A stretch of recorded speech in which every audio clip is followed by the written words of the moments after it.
یدعو من دون اللہ ما لا یضرہ وما لا ینفعہ، اور وہ پکارتے ہیں ایسی ہستیوں کو اللہ کے سوا کہ جو نہ انہیں نقصان دے سکتی ہیں اور نہ نفع دے سکتی ہیں.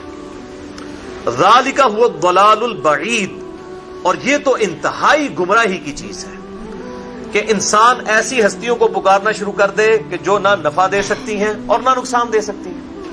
یعنی اس میں امپلائیڈ ہے کہ اگر مصیبت اور پریشانی میں پکارنا ہے تو صرف اللہ کو پکارنا ہے، اور اس میں پکارنے سے مراد دعا کے لیے پکارنا. ایک ہے ظاہری اسباب کے لیے پکارنا، مثال کے طور پر میں کہتا ہوں بھائی مجھے پانی پلا دیں، یہ ظاہری سبب ہے. اس کو اختیار کرنا عین قرآن کا حکم ہے. قرآن حکیم میں ہی سورۃ المائدہ میں آیا وَتَعَاوَنُوا عَلَى الْبِرِّ وَالتَّقْوَى وَلَا تَعَاوَنُوا عَلَى الْإِثْمِ وَالْعُدْوَانِ، نیکی اور پرہیزگاری کے کاموں میں ایک دوسرے کی مدد کرو اور برائی کے کاموں میں الگ رہو. تو یہ قرآن نے ہمیں حکم دیا ہے کہ ظاہری اسباب اختیار کرنے ہیں. اب پیاس لگی ہوئی ہے تو پانی سے ہی بجھے گی. اگر کوئی شخص صرف دعا کرتا رہتا ہے اللہ میری پیاس بجھا دے اور وہ پانی نہیں پیتا تو اسے یہ کہا جائے گا وہ قرآن و سنت کی تعلیمات کے خلاف چل رہا ہے.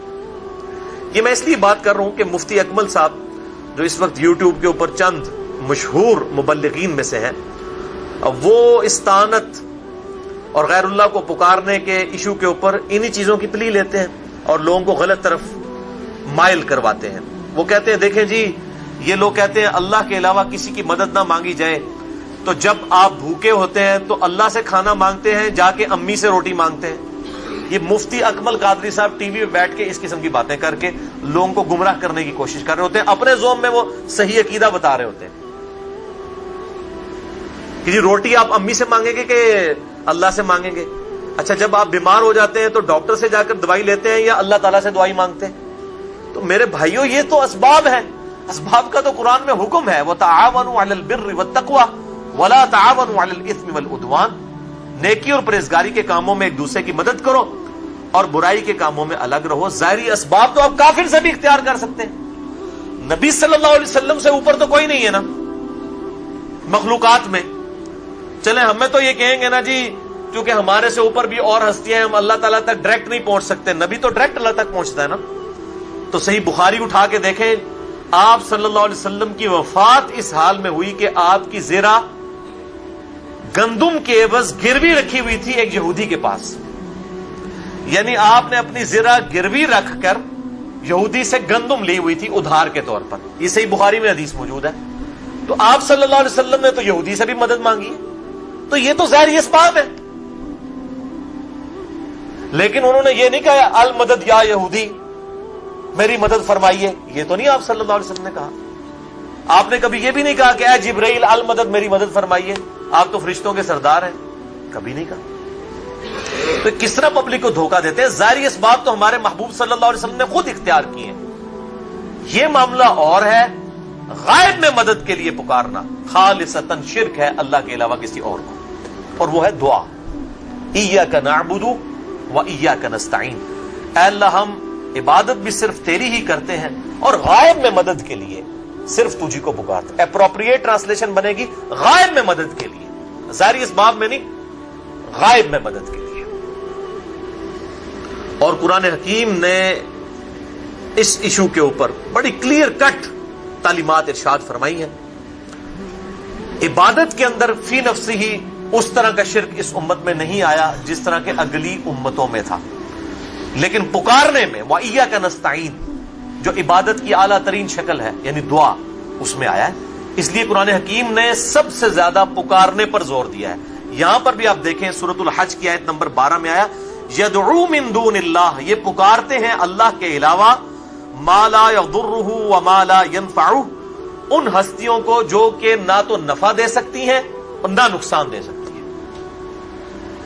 ذالک هو الضلال البعید، یہ تو انتہائی دور کی گمراہی ہے.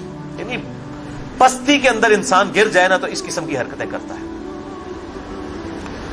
کوئی عقل مند آدمی یہ حرکت نہیں کر سکتا کہ وہ اللہ کے علاوہ کسی اور ہستی کو دعا کے لیے پکارے. تو یہ گمراہی اپنے عروج پہ ہونا تو انسان اس قسم کی حرکتیں کرتا ہے. اور آپ دیکھ لیں یہ علماء کس طریقے سے لوگوں کو گمراہ کر رہے ہوتے ہیں. اور میں نے اگلے دن ایک وہ پوسٹ مجھے کسی نے بھیجی فیس بک پہ لگی ہوئی تھی، ای میل کیا امیج کہ جی وہ ایک شخص جو ہے اس کا دکھایا کہ جی وہ ہاتھ بس ڈوبنے کے قریب ہے, ایک ہاتھ ہی باہر ہے, اور نیچے لکھا ہوا کہ جی یہ جو صاحب ہیں یہ ایسے شخص کے والد ہیں کہ جن کا بیٹا کہتا ہے اللہ کے علاوہ کسی کو مدد کے لیے نہیں پکار سکتے.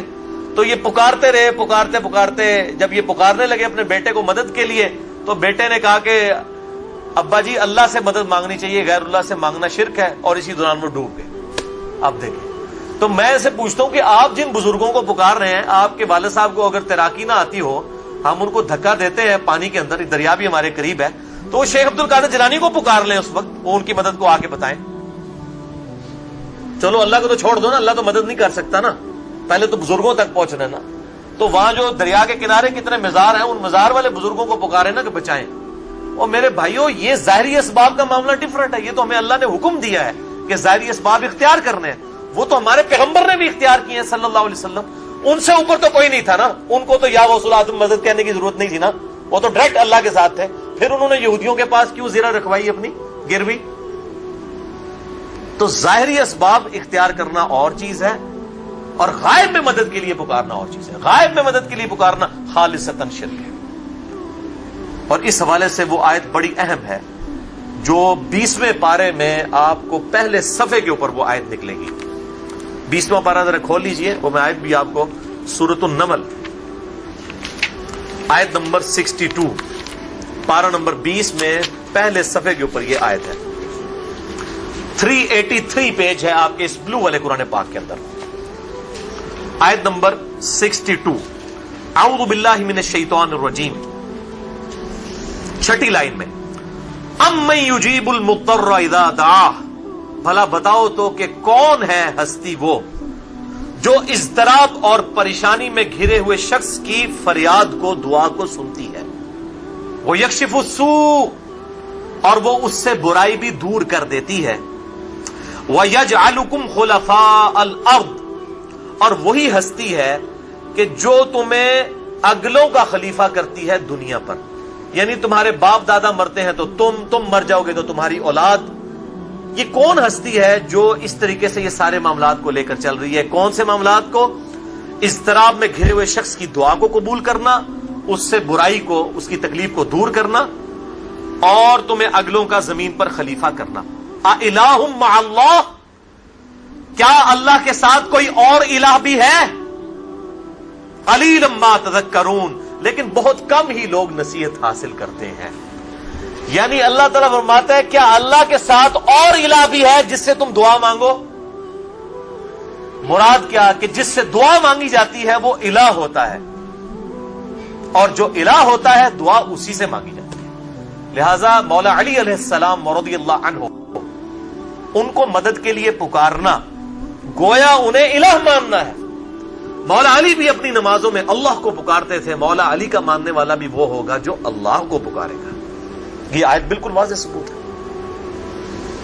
باقی آپ اسباب بے شک اختیار کریں, اس میں کوئی حرج نہیں ہے.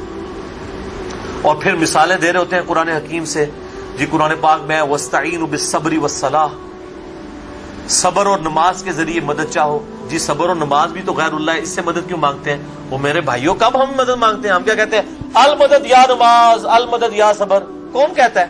یہ جو ہمیں پیش کر رہے ہوتے ہیں وہ بھی نہیں کہتے. یہ تو وَاسْتَعِينُوا بِالصَّبْرِ وَالصَّلَاةِ, ساتھ یہ ہے اِنَّ اللَّهَ مَعَ الصَّابِرِينَ, بے شک اللہ صبر کرنے والوں کے ساتھ ہے.